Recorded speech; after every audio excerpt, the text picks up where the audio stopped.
स्वागत है इस नए विश्लेषण में जहां हम मध्य पूर्व के बढ़ते तनाव और ताज़ा खुफिया रिपोर्टों को डीकोड करने वाले हैं। देखिए, ये कोई आम दिन नहीं है।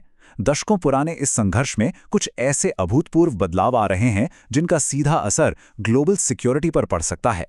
तो बिना वक्त ज़ाया किए सीधे उन दावों और तथ्यों पर चलते हैं जो इस पूरी स्थिति को आकार दे रहे हैं। शुरुआत करते हैं इस बेहद सख्त चेतावनी से।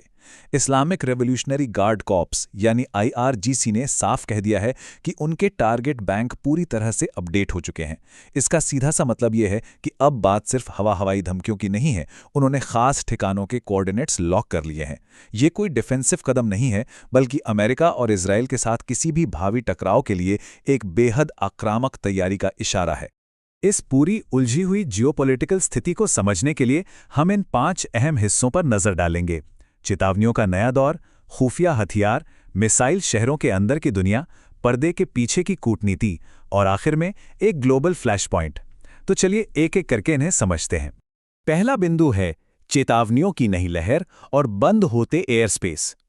अगर हम एकदम ताज़ा हालात की बात करें तो सैन्य हलचल में एक बहुत बड़ा और अचानक बदलाव देखने को मिला है, खास तौर पर पश्चिमी ईरान के ऊपर हवाई क्षेत्र का बंद होना।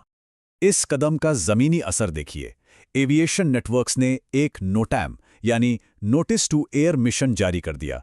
नए हमलों की आशंका के चलते सोमवार सुबह तक पश्चिमी एयरस्पेस को बंद कर दिया गया और सिर्फ दिन की उड़ानों को ही इजाज़त दी गई।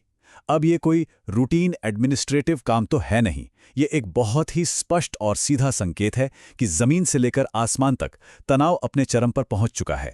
अब दिलचस्प बात यह है कि आईआरजीसी की खुफिया विंग हाल के इतिहास को कैसे देखती है। 13 जून 2025 और 28 फरवरी 2026 इन तारीखों को वो उन हमलों के रूप में पेश करते हैं जो उनके हिसाब से बिल्कुल बेनतीजा रहे। साथ ही 12 अप्रैल 2026 की नौसैनिक नाकेबंदी के टूटने का भी जिक्र है। उनका दावा है कि बिना किसी भारी नुकसान के आसान सैन्य अभियान चलाने की पश्चिमी ताकतों की धारणाएं अब पूरी तरह से ध्वस्त हो चुकी हैं। अब आते हैं दूसरे अहम पहलू पर, जो है ईरान का गुप्त शस्त्रागार और असमित युद्ध यानी एसिमेट्रिक वॉरफेयर की तरफ उनका बढ़ता झुकाव। रूसी मीडिया से बात करने वाले सैन्य सूत्रों का दावा है कि उनके पास घरेलू स्तर पर बने नेक्स्ट जनरेशन हथियारों का एक पूरा जखीरा बिल्कुल स्टैंड बाय पर रखा हुआ है। अगर पिछले 10 सालों के पैटर्न को देखें तो विश्लेषकों ने कुछ खास क्षमताओं में भारी निवेश नोटिस किया है। लंबी दूरी की मिसाइलें, रडार को चकमा देने वाले हाइपरसोनिक सिस्टम्स, एक साथ हमला करने वाले ड्रोन स्वॉर्म्स, जमीन के नीचे बनी लॉन्च फैसिलिटीज और इलेक्ट्रॉनिक वॉरफेयर प्लेटफॉर्म्स। इन सब का सीधा सा मकसद क्या है? मकसद है पश्चिमी देशों की एयर सुपीरियरिटी यानी हवाई ताकत को बेअसर करना और पारंपरिक युद्ध के सारे नियम पलट कर रख देना। अब क्योंकि सैन्य सूत्र लगातार ये कह रहे हैं कि भविष्य के किसी भी टकराव में कोई नरमी नहीं बरती जाएगी, तो इस खामोश सैन्य विस्तार को देखकर एक बेहद परेशान करने वाला सवाल जहन में आता है। क्या अगले बड़े युद्ध की स्क्रिप्ट पहले ही खामोशी से लिखी जा चुकी है? चलिए आगे बढ़ते हैं तीसरे हिस्से की तरफ। ये जो इतनी तैयारियां हो रही हैं, इनका असल पैमाना क्या है? इसका जवाब पहाड़ों की गहराई में छिपे उन विशाल सैन्य ठिकानों में है जिन्हें मिसाइल शहर कहा जाता है। 3000 ये कोई छोटा मोटा नंबर नहीं है। 2022 में अमेरिकी सेंट्रल कमांड के अनुमान के मुताबिक ये उन बैलिस्टिक मिसाइलों की संख्या है जो ईरान की सैन्य ताकत की रीढ़ है। सच कहें तो ये एक ऐसा डराने वाला आंकड़ा है जो किसी भी विरोधी को कोई भी कदम उठाने से पहले 100 बार सोचने पर मजबूर कर दे। और जब बात 2000 किलोमीटर की रेंज की हो तो मामला सिर्फ किसी छोटे सीमा विवाद तक सीमित नहीं रह जाता। जमीन से सैकड़ों मीटर नीचे सुरक्षित रखी गई शाहाब 3, सेजिल और खुर्रम शहर जैसी मिसाइलें इस रेंज के साथ पूरे मध्य पूर्व और यूरोप के कुछ हिस्सों तक पहुंच सकती हैं। ये सीधे तौर पर इस पूरे रीजन के पावर बैलेंस को हिला देने वाली बात है। लेकिन जो सबसे ज्यादा हैरान करने वाली बात सामने आ रही है वो है 500 इंटरकॉन्टिनेंटल बैलिस्टिक मिसाइलों यानी आईसीबीएम्स की तैयारी का दावा। हालिया रिपोर्ट्स बताती हैं कि सैद्धांतिक रूप से इनका टारगेट अमेरिका के अंदर बहुत गहराई तक, जैसे वॉशिंगटन डीसी और न्यूयॉर्क शहर हो सकते हैं।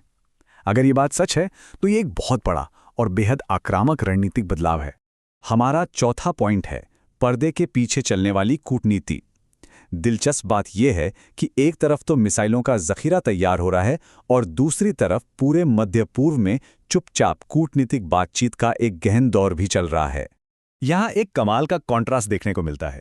एक तरफ पाकिस्तान के जरिए युद्ध खत्म करने के प्रस्तावों और वॉशिंगटन के संदेशों पर बात हो रही है, और ठीक उसी वक्त ओमान के साथ एक बिल्कुल अलग ही प्लान पे चर्चा चल रही है। होर्मुज जलडमरू मध्य से गुजरने वाले जहाज़ों पर फीस लगाने की तैयारी। ये सब तब हो रहा है जब वॉशिंगटन लगातार ये जोर दे रहा है कि ग्लोबल ट्रेड के लिए इस अहम रास्ते में नेविगेशन फ्रीडम तुरंत बहाल होनी चाहिए। आखिर में आते हैं पांचवें और आखिरी पॉइंट पर। अगर जूम आउट करके बड़ी तस्वीर देखें तो एक और गंभीर बात सामने आती है। इन मिसाइल महत्वाकांक्षाओं को पूरा करने के लिए विदेशी प्रतिद्वंदियों का तकनीकी सपोर्ट। रिपोर्ट्स से काफ़ी स्ट्रॉन्ग हिंट मिलते हैं कि उत्तर कोरिया की हवासोंग 15 तकनीक से जुड़ा 80 टन का रॉकेट बूस्टर शायद ईरान पहुंच चुका है। अब ये सिर्फ हथियारों की कोई रूटीन खरीद फरोख्त नहीं है। ये एक ऐसी तकनीक है जो ईरान के मिसाइल प्रोग्राम को एक बिल्कुल नया और खतरनाक लेवल दे सकती है। इस बात का संभावित इम्पैक्ट देखिए। मौजूदा सिस्टम्स की रेंज जहां 2000 किलोमीटर तक सीमित है, वहीं इस उत्तर कोरियाई तकनीक के जुड़ने से ये छलांग सीधे 8000 मील तक पहुंच सकती है। खतरे का दायरा सिर्फ एक रीजन से बढ़कर सैद्धांतिक रूप से अमेरिका तक पहुंच सकता है। ये सचमुच पूरी दुनिया की सिक्योरिटी इक्वेशन को बदल कर रख देने वाली बात है। जैसे जैसे पुरानी धारणाएं टूट रही हैं और पूरे इलाके में सैन्य तैनाती बढ़ रही है, ये सवाल बेहद अहम हो जाता है।